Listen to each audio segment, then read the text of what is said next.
I'm going to give you a bunch of tips and tricks to make your life way more fun and better when playing V Rising. So let's just jump right into it. First one I want to talk about real quick is you can go to graphics and turn graphics down, which is only applicable if you have a bad PC for this next thing that I want to talk to you about, which is when you go to play, something you can do if you're curious is you can go to private game and go to advanced settings, make your own game on your own system. This will run a server on your own system, and you can change things so that you can just play around with things and learn the game better if this is important to you. So build cost, you can make it so building doesn't cost anything, crafting doesn't cost anything, crafting rate is higher or lower. I mean, you can go through things like this, and just basically for learning purposes or whatever before you go jump into a PvP world or something like that. So that's a trick that I think is really useful for a lot of players. If you want to learn more about the game before you commit to a character on an actual server. Next tip that pretty much everybody needs to know about when playing V Rising is how to control the camera. Now, you know about zooming in and out, hopefully with scroll wheel, pretty obvious, right? But if you don't know, you can turn the camera as well. And the reason this is important is because you can see further towards the top of the screen than you can to the bottom and the left. So if you leave your camera in one direction, when you head to the left or the right or down, you can just suddenly find yourself in combat without much warning. But if you turn your camera, you can see the danger from very far away and not get randomly ambushed. So it's important to know that you can twist your camera and zoom it out. And also on top of that, when you're holding right click, you can change the pitch. So make sure the pitch is twisted all the way so you can see as far forward as possible while doing this. So that will help you out a lot so you don't get ambushed randomly by people like those two wandering the road, where if I have the camera like this, they just suddenly appear and I'm already in combat. Another important tip that you need to know about is blood quality and how to analyze that without fighting things. But first, blood quality is you go down here, you have to feed off enemies if you don't know, or to keep your blood pull up so you don't die. Well, different enemies have different blood types. There's creature, there's rogue, there's warrior. This right here is a creature, for example. It'll give me the creature buffs, which give me movement speed, sun resistance, etc. Or there's warriors or whatever. Well, you don't, like normally what you would think when you haven't played before is you beat them up, and when they get low on health, it will tell you what their quality is, which this one's 4%, but you don't have to kill them or fight them to find out. You can actually just mouse over them, and if you look at the top of the screen where my mouse is right now, when I mouse over him, it says Thief, level 18, and it shows me his blood quality without me having to do anything. He is a warrior with 5% blood quality. So if I beat him up just to confirm this, or not, when he gets low, you'll see that it is in fact 5%, just like when you mouse over him. So when you're out and about, you should always be mousing over every enemy you see, even if you're not looking to fight these enemies, because if you do see one that by just RNG is a 100% blood quality, then you may want to consider feeding on that enemy just because the blood quality is insane and you'll get the maximum buffs from it, assuming that you're not using a buff that you really want to be using right now, like the move speed from creature or something like that. The next tip I want to give is about the castle. This one is very, very important, okay? When you place your castle, first off, you can only have 2 castle hearts, so you can have 2 castles. But when you place your first castle, do not do what I did as a noob. Do not place it right at the start of the game. This is the worst thing you can possibly do. The reason for this is there are things you will need later in the game, like iron, for example. And if you have your base here, or even worse, way down here, you'll have to run an absurd distance to bring resources back. Now, you can put all your resources away, which brings me to another tip. You can put all your resources away into chests, and then only resources. You can keep your weapons, whatever. There's fast traveling in this game. When you go to a waygate, you can fast travel. Well, you can fast travel with weapons and stuff in your inventory, but you can't have resources. You can't have lumber. You can't have sulfur. It'll literally tell you cannot be teleported when you mouse over it. So I can bring the hearts. I can bring the weapons. I can bring the salve. Can't bring leather. I can bring blood essence, actually, though. But you can see when you mouse over things what you can't teleport. So you put all that away. Then you'll teleport out, you'll go gather, say, iron, for example, and then you'll bring it back. So that's something, that right there in itself is a tip that you should know about. That's like the ideal way. I would go to this waygate, go here, get iron, and then bring it back. But then back to the other point I was making, once I have that iron, if I want to come back with that iron, holy cow, I got to go all the way through here, all the way down through here, all the way back to here, and it takes a long time to do that, okay? So if you are making your first castle, ideally you'll want it somewhere towards the center. My personal suggestion, especially on a single player game where you can have anywhere you want to put it, you just put it somewhere in the zone. If I zoom it in this general area by this vampire wagon, anywhere in this area would be nice because you're close to the iron then. You're close to all the basic things in the Farbane Woods, and you're even somewhat close to the Silverlight Hills. Now, obviously, Cursed Forest is really far, which then, when you go to place your second castle, you may just want to go ahead and place it in the Cursed Forest or right near it. And then if that's why you see, that'd probably be ideal, in my opinion, is if you had one right here to the northwest of the Farbane Woods, because then you're at the center of these three places. And then your second castle, you put it over in the Cursed Forest just because it's so insanely far away from the starting zone.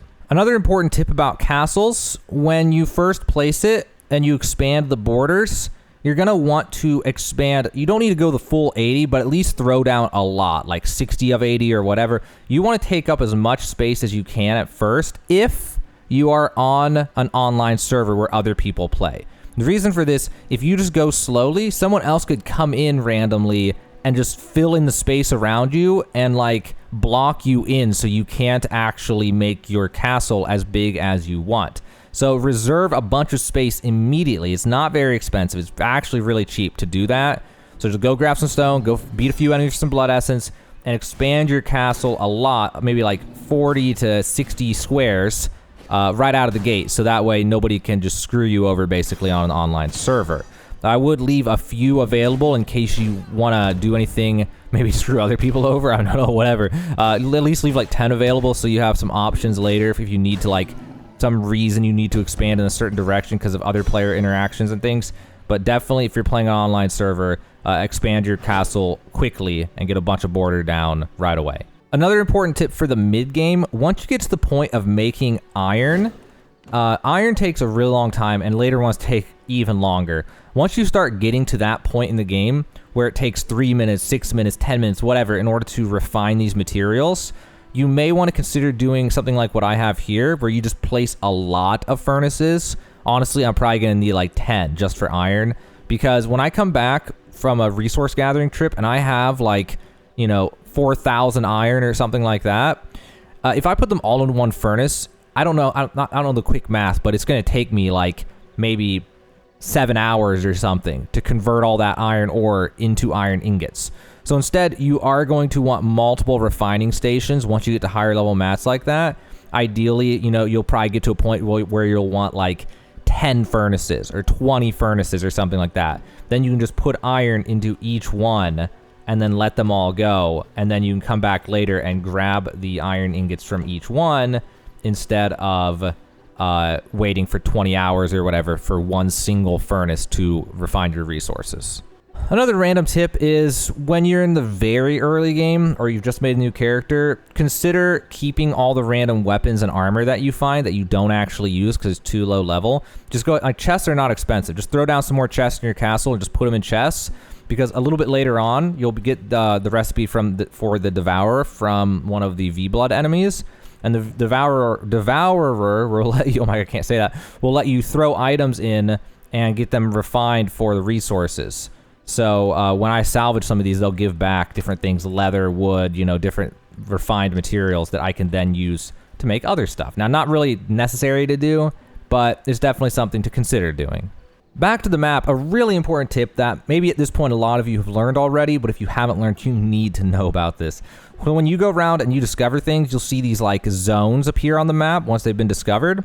And if you mouse over these zones, it will tell you what loot you can get there. So if I go to the copper mine, I can find copper ore and refined copper ingots and Hell's Clarion. If I go here, I can get whetstones and stone dust. And if I go here, I can get leather, animal hide, coarse thread paper, iron ore.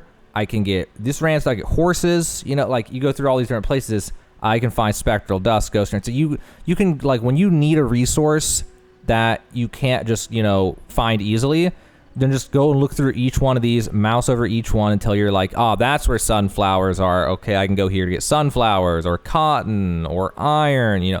That is a really important thing everybody needs to know about in this game. Another important tip is be on the lookout for tier 4 items if you're still early game, the ones that are 12 gear score, specifically weapons. Because you'll hit this weird point in the game where you need to get iron ore, but you can't mine iron ore because you can't, like, you need to make iron tools in order to mine iron. So you're just kind of stuck because copper weapons and copper tools cannot mine iron, but iron can. Well, there's actually this middle zone, which you'll only get from recipes, like the Merciless Hunter's crossbow that I found from a V-Blood enemy. I think it was the one in the sulfur mine over here, if I remember correctly, but I might not be remembering correctly.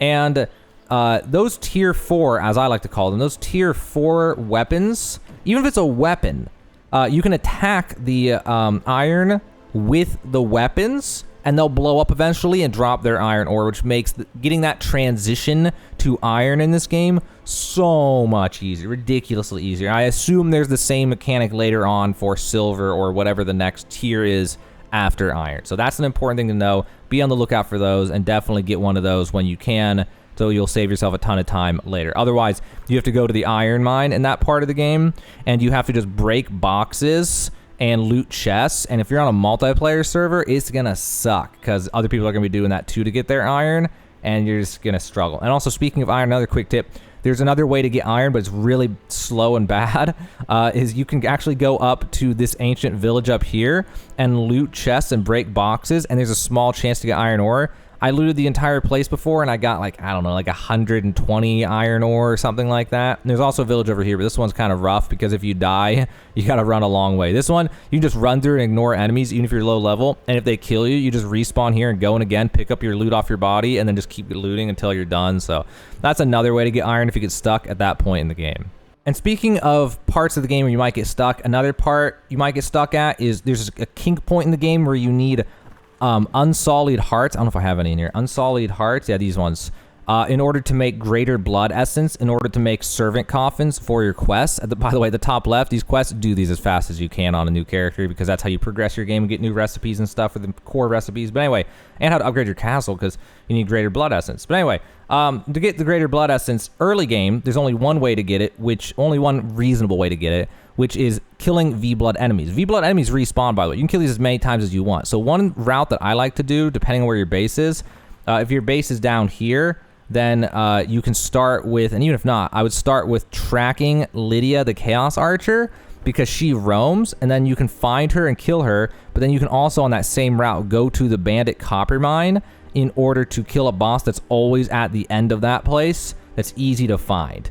And then you may also run into the Alpha Wolf while running this, because he also roams this. And there's like this other guy, I forget his name, the Gore Swine the Ravager, you may run into while doing that as well. So that's like a route you can run, then just run back. Or you don't need to run back. If you drop all the loot except for the heart, you can actually fast travel back if there's a waygate that makes sense.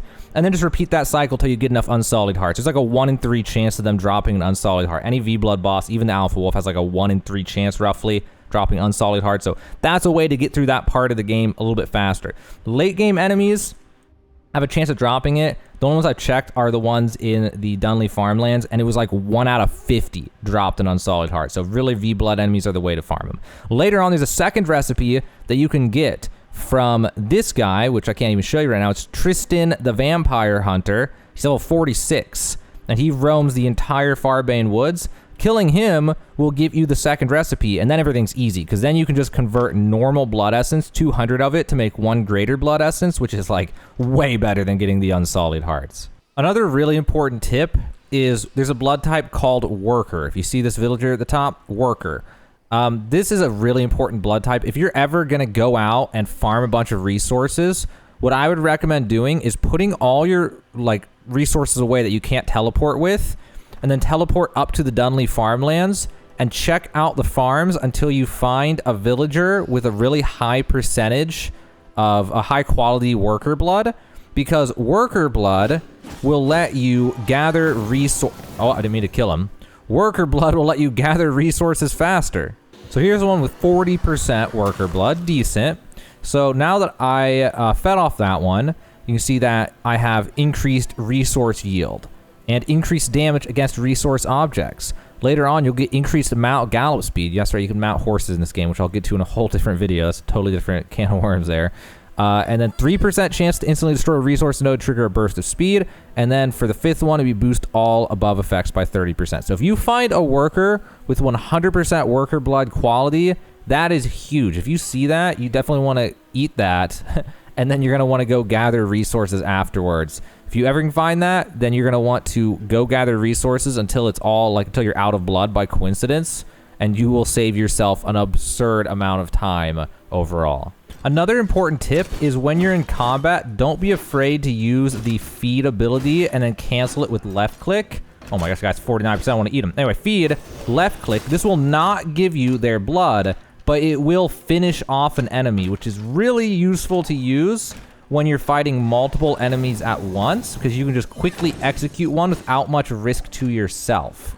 So I would highly recommend doing that. It has a 10-second cooldown as an ability, so you can just keep on doing that in a fight in order to make it easier to kill multiple enemies at once. So I've decided to save the best tip for last. So when you're fighting enemies, especially lower level enemies, they cannot rotate as fast as you can go around them, which makes it really easy, really easy to kill a lot of enemies.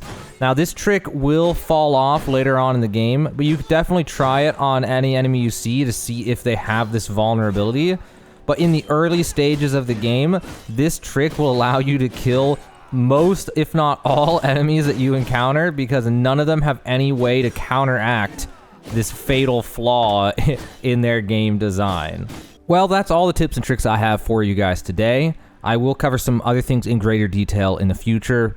Definitely the servants, I'll be covering that in more detail, as well as horses and how all that works, and a lot of other things, you know, in the next few days, next week or two, and we're trying to cover everything in this game and get it all taken care of. But yeah, so those are tips and tricks every player needs to know in this game. Hopefully some of those helped you out, makes your life easier or makes a game more fun so that you have a better experience when playing V Rising.